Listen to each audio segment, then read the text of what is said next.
افتادہ اور حسین علاقے میں ایک عالیشان محل نما گھر تھا۔ اس میں ایک دولت مند تاجر ارمان شاہ رہتا تھا۔ دولت، شہرت اور آسائش کی اسے کوئی کمی نہ تھی، مگر چند برس قبل اس کی بیوی اس دنیا سے رخصت ہو چکی تھی۔ اب اس کی زندگی میں اگر کوئی ساتھی تھا تو وہ صرف تنہائی تھی۔ وہ اکثر اپنے وسیع کمروں میں خاموش بیٹھا دیواروں کو تکتا رہتا، جیسے ان میں اپنی کھوئی ہوئی خوشیاں تلاش کر رہا ہو۔ اس کی زندگی سے جیسے رنگ ہی اڑ گئے تھے۔ ایک شام جب سورج ڈھل رہا تھا، فضا میں عجیب سی خاموشی تھی۔ ارمان شاہ اپنے کاروبار سے تھکا ہارا گھر لوٹ رہا تھا کہ اچانک اسے رستے میں کسی ننھی جان کے رونے کی آواز سنائی دی۔ آواز درد سے بھری ہوئی تھی۔ وہ رک گیا، دل بے چین ہو گیا۔ جہاں سے آواز آ رہی تھی ارمان شاہ اس طرف کو چل دیا۔ قریب جا کر جو منظر اس نے دیکھا، اس کی آنکھوں میں آنسو آ گئے۔ وہاں ایک ننھی سی بچی رو رہی تھی، نازک، معصوم اور بے حد خوبصورت۔ ارمان شاہ نے فوراً اسے اٹھایا، سینے سے لگایا اور گھر لے آیا۔ بچی مسلسل رو رہی تھی۔ وہ نرمی سے بولا، میری بچی تم بھوکی ہو نا؟ میں ابھی دودھ لاتا ہوں۔ جیسے ہی دودھ کا پہلا چمچ اس کے منہ میں گیا، اس کا رونا رک گیا اور وہ مسکرا دی۔ وہ ایک مسکراہٹ ارمان شاہ کی سوکھی ہوئی زندگی میں جان ڈال گئی۔ اس نے اس بچی کو گود لے لیا اور اس کا نام رکھا خوشبو، کیونکہ وہ واقعی اس کی زندگی میں خوشبو بن کر آئی تھی۔ وقت گزرتا رہا، ارمان شاہ کو لگا کہ خوشبو کو ماں کی ضرورت ہے، اس لیے اس نے دوسری شادی کر لی۔ اس کی نئی بیوی کا نام نرگس تھا اور اس کی اپنی بھی ایک بیٹی تھی جس کا نام تھا عنایا۔ ارمان شاہ مطمئن ہو گیا، مگر اسے کیا خبر تھی کہ نرگس کا دل پتھر کا ہے۔ اس کے سامنے وہ خوشبو کو پیار دیتی، مگر اس کے پیچھے صرف اپنی بیٹی سے محبت کرتی۔ خوشبو بڑی ہو کر نہایت نیک، خوبصورت اور معصوم لڑکی بن گئی، اور یہی بات نرگس اور عنایا کے دلوں میں حسد بن کر پلنے لگی۔ عنایا عیش کرتی، جبکہ خوشبو گھر کے تمام کام کرتی، برتن دھوتی، کھانا بناتی، کپڑے دھوتی۔ اس کا واحد سہارا ایک ننھی سی بلی تھی جس سے وہ اپنے دل کی ساری باتیں کرتی تھی۔ ایک دن نرگس نے دھوکے سے خوشبو کو اپنے پاس بلایا۔ اس کے چہرے پر آج عجیب سی نرمی تھی جو خوشبو نے پہلے کبھی نہ دیکھی۔ وہ میٹھے لہجے میں بولی، بیٹی خوشبو، آج تم نے بہت محنت کی ہے، آؤ میں نے خاص تمہارے لیے کھانا بنایا ہے۔ یہ پہلا موقع تھا جب نرگس نے اسے بیٹی کہہ کر پکارا تھا۔ اس کے دل میں ایک ننھی سی امید جاگ اٹھی کہ شاید اس کی سوتیلی ماں کا دل بدل گیا ہے۔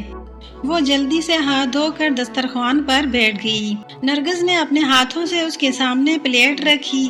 عنایا ایک طرف بیٹھی عجیب سی مسکراہٹ کے ساتھ خوشبو کو دیکھ رہی تھی۔ خوشبو نے جیسے ہی پہلا نوالا منہ میں رکھا، نرگس نے مصنوعی شفقت سے پوچھا، کیسا لگا؟ خوشبو نے سر ہلایا، بہت اچھا ہے امی۔ یہ سن کر عنایا ہنس پڑی، وہ ہنسی جو دل کو چیر دے۔ اس نے طنزیہ انداز میں کہا، تمہیں پتہ ہے تم کیا کھا رہی ہو؟ خوشبو کا ہاتھ رک گیا، کیا مطلب؟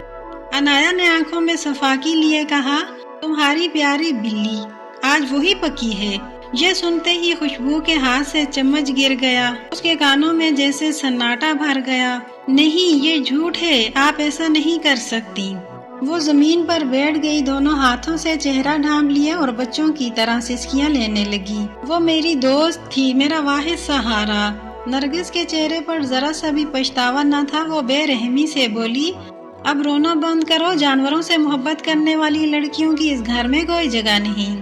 اس رات خوشبو نے کچھ نہیں کھایا۔ وہ اپنی چارپائی پر بیٹھی بلی کی یاد میں آنسو بہاتی رہی۔ ہر کونے میں اسے اپنی بلی کی آواز سنائی دیتی رہی۔ وہ ساری رات سو نہ سکی۔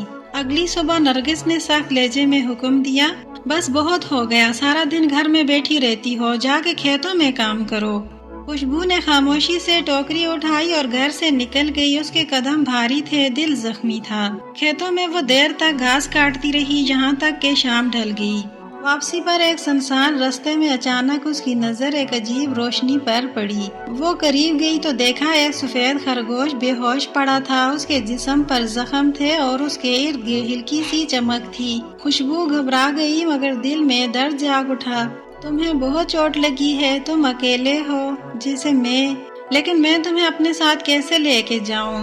میرے گھر والے تمہیں بھی پکا کر کھا جائیں گے۔ وہ اسے وہیں چھوڑ کر آگے بڑھ گئی، مگر چند قدم بعد رک گئی۔ اسے اپنی بلی یاد آ گئی اور آنکھوں سے آنسو بہنے لگے۔ اگر میں نے مدد نہ کی تو شاید یہ بھی مر جائے۔ اپنے خوف کو دبا کر اس نے اس خرگوش کو ٹوکری میں چھپایا اور گھر لے آئی۔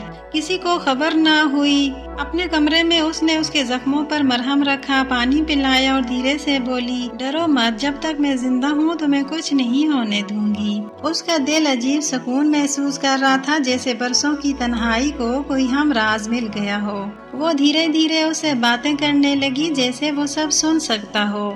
میری ماں مجھے چھوڑ گئی، بابا ہی سب کچھ تھے، اور اب یہ گھر بھی میرا نہیں رہا۔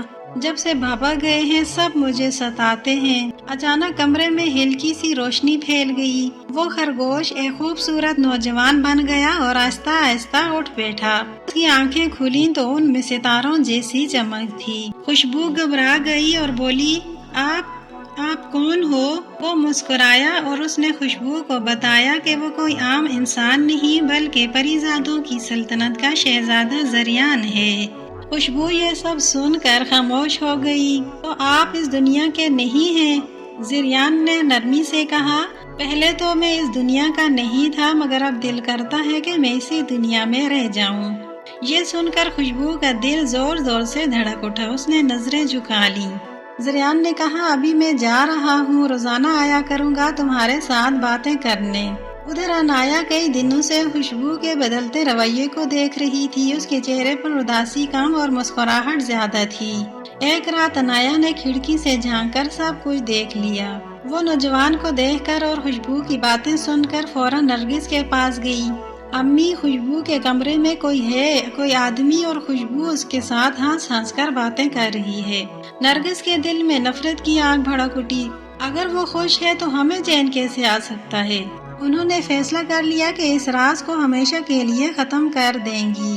اگلے دن خوشبو جب گھر کے کاموں میں مصروف تھی، نرگس نے خوشبو کو آواز دی اور کہا، آج تم بہت تھک گئی ہو بیٹی، یہ دودھ پی لو، طاقت آ جائے گی۔ خوشبو نے پیالہ لیا مگر دل بے چین تھا۔ اسی لمحے ارمان شاہ کام سے واپس آ گئے اور وہ بہت تھکے ہوئے تھے۔ کہنے لگے، یہ دودھ میں پی لیتا ہوں خوشبو۔ وہ خوشبو کے ہاتھ سے پیالہ لے کر پی گئے۔ چند ہی لمحوں میں ارمان شاہ کا رنگ بدل گیا۔ وہ لڑکھڑا کر زمین پر بیٹھ گئے۔ خوشبو چیخ اٹھی، بابا! ارمان شاہ نے اس کی گود میں سر رکھا، آخری بار بیٹی کو دیکھا اور آہستہ سے آنکھیں بند کر لیں۔ خوشبو کی دنیا اجڑ گئی۔ نرگس نے چیخ کر الزام لگایا، یہ سب اسی لڑکی کی وجہ سے ہوا ہے۔ انایا نے چھری اٹھائی اور خوشبو کی طرف بڑھی۔ خوشبو بھاگی مگر صحن میں گر پڑی۔ اسی لمحے فضا لرز اٹھی، روشنی کا طوفان اٹھا اور زریان اپنی پوری شان کے ساتھ ظاہر ہوا۔ اس کی آواز گونجی، بس نیکی کا امتحان ختم ہوا۔ زریان کے ایک اشارے پر زمین میں ایک گہرا گھڑا کھل گیا۔ نرگس اور انایا دونوں ماں بیٹی اس گھڑے میں گر پڑیں اور یوں وہ اپنے کیے کا انجام پا گئیں۔ زریان خوشبو کے پاس آیا، اب وقت آ گیا ہے کہ تم اپنی حقیقت جانو۔ جب خوشبو کی آنکھوں میں سوال ابھرا تو پری زاد زریان نے آہستہ آواز میں اس کی ماں کی کہانی سنانا شروع کی۔ تمہاری ماں ملکہ مہتاب زہرا صرف پریوں کی ملکہ نہیں تھی بلکہ روشنی کی قدیم تاج کی محافظ بھی تھی۔ برسوں پہلے پری زادوں کی دنیا میں ایک طاقتور جادوگرنی پیدا ہوئی تھی جو روشنی کی سلطنت پر قبضہ کرنا چاہتی تھی۔ اسے ایک پیشگوئی کا علم ہو گیا تھا کہ ملکہ مہتاب کی بیٹی بڑی ہو کر اس کے جادو کو ہمیشہ کے لیے ختم کر دے گی۔ زریان کچھ لمحے رکا پھر بولا، جب تم پیدا ہوئی جادوگرنی نے تمہیں ڈھونڈنا شروع کر دیا۔